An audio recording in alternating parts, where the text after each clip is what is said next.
Students, आज अपन अध्ययन करेंगे प्रिंसिपल्स ऑफ कोऑर्डिनेशन। इसके पहले वाले वीडियो में बच्चों मैंने आपको समन्वय क्या है, समन्वय की क्यों आवश्यकता है, इसके महत्व पर प्रकाश डाला और अपन ने देखा कि समन्वय प्रबंध का सार माना जाता है। Coordination is the essence of management. बिना कोऑर्डिनेशन के प्रबंध के अंतर्गत सभी कार्यों को करना संभव नहीं हो पाता है। आज हम देखेंगे समन्वय के प्रबंध शास्त्रियों ने कुछ सिद्धांतों का प्रतिपादन किया।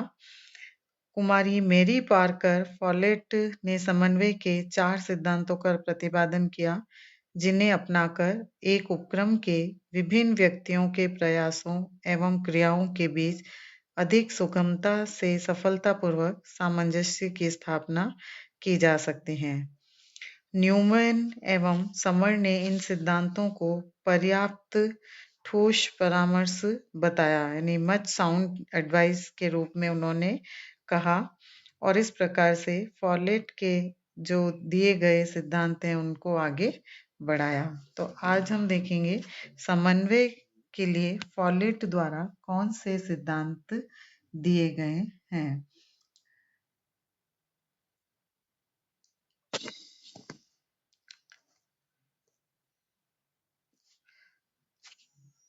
फॉलेट ने प्रबंध के विभिन्न सिद्धांतों का प्रतिपादन किया, जिसमें फर्स्ट है प्रत्यक्ष संपर्क का सिद्धांत, प्रिंसिपल ऑफ डायरेक्ट कॉन्टैक्ट।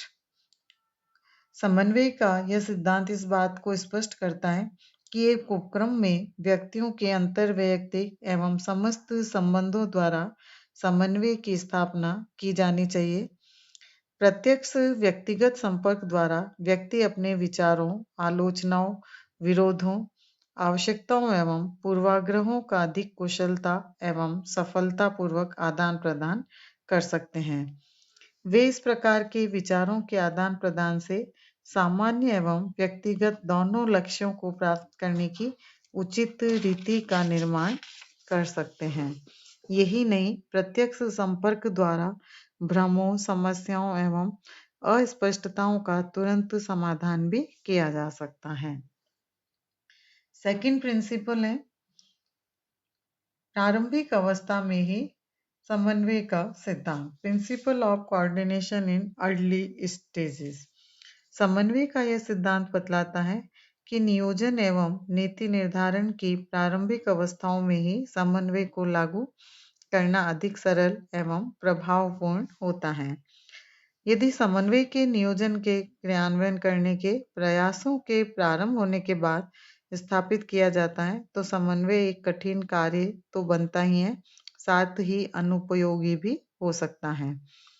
जैसे यदि क्रय विभाग का प्रबंधक बिना उत्पादन विभाग के प्रबंधक की सलाह से कोई नया कच्चा माल क्रय कर लेता है, तो यह अनुपयोगी होगा, क्योंकि यह आवश्यक नहीं है कि उत्पादन विभाग उस नवीन कच्चे माल का उत्पादन करने के लिए प्रयोग ही कर सके।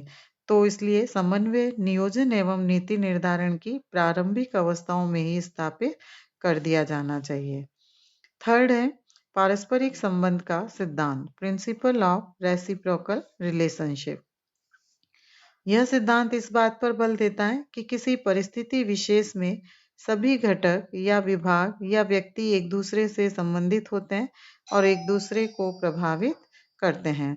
अतः समन्वय करते समय निम्नलिखित बातें ध्यान में रखनी चाहिए। जैसे इससे संबंधित समस्त तत्व आवश्यक समय पर आवश्यक मात्रा में निश्चित स्थान पर उपलब्ध है। उनमें परस्पर जो भी संबंध उत्पन्न होते हैं, उनकी क्रिया प्रतिक्रिया का उचित रूप से अध्ययन करके ही उनको समन्वित किया जाना चाहिए। जैसे उदाहरण के लिए अ एवं ब एक साथ कार्य करते हैं, तो दोनों ही एक दूसरे की क्रियाओं से प्रभावित होंगे। अ ब की क्रिया से एवं ब अ की क्रिया से प्रभावित होगा। अतः इन दोनों में किसी एक के लिए लिया गया कोई भी निर्णय दूसरे को प्रभावित करता है। इसलिए निर्णय लेते समय संबंधित सभी घटकों के पारस्परिक संबंधों को ध्यान में रखना चाहिए। नेक्स्ट प्रिंसिपल है सतत प्रक्रिया का सिद्धांत, प्रिंसिपल ऑफ कंटिन्यूटी। समन्वय एक सतत प्रक्रिया है, अतः उपक्रम की क्रियाओं में सामंजस्य बनाए रखने के लिए प्रबंधकों को सदैव प्रयास करते रहना चाहिए, क्योंकि समन्वय का संबंध संगठन से है। जब संगठन क्रियाशील रहेगा तब तक समन्वय की आवश्यकता भी रहेगी।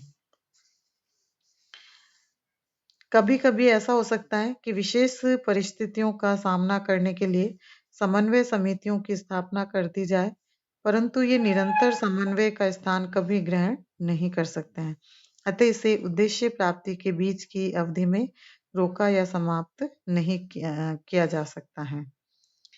इसी प्रकार फॉलेट के उपयुक्त सिद्धांतों के अतिरिक्त कुछ अन्य सिद्धांत भी हैं, जैसे समय का सिद्धांत, प्रिंसिपल ऑफ टाइमिंग।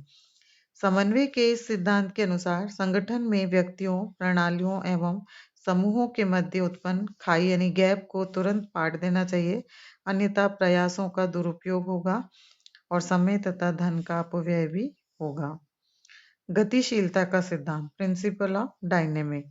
प्रत्येक परिवर्तन का प्रभाव व्यावसायिक संस्था पर पड़ता है, इसलिए उनके अनुरूप समन्वय की तकनीकों में परिवर्तन करना चाहिए। वास्तव में समन्वय को प्रबंध के अन्य कार्यों के समान गतिशील होना चाहिए, न कि कठोर।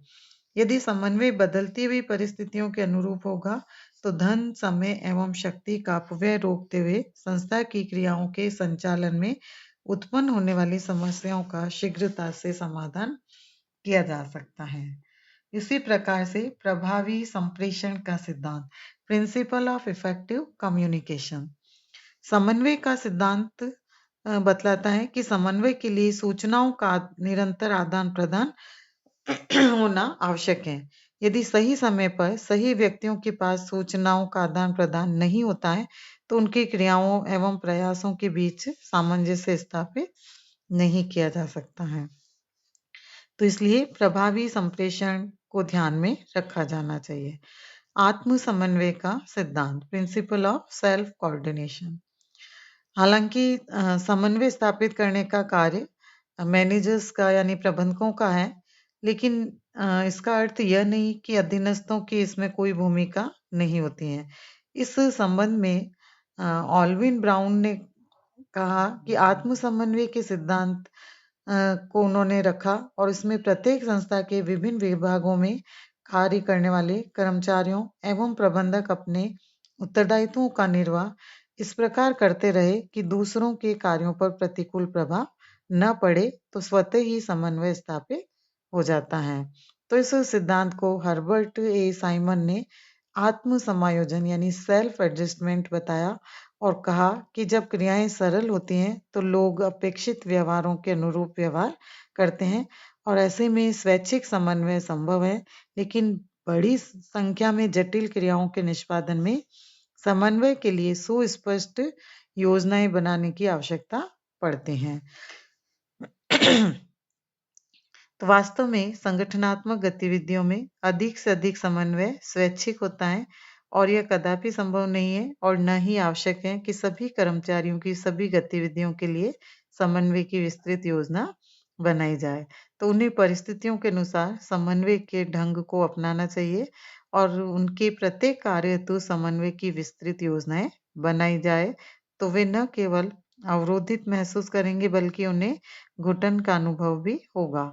इसलिए संगठन में ज्यादा से ज्यादा समन्वय स्वैच्छिक होता है। तो इस प्रकार से समन्वय के ये विभिन्न सिद्धांत फॉलेट के द्वारा दिए गए और इन सिद्धांतों को अपनाते हुए कोऑर्डिनेशन रखा जाता है।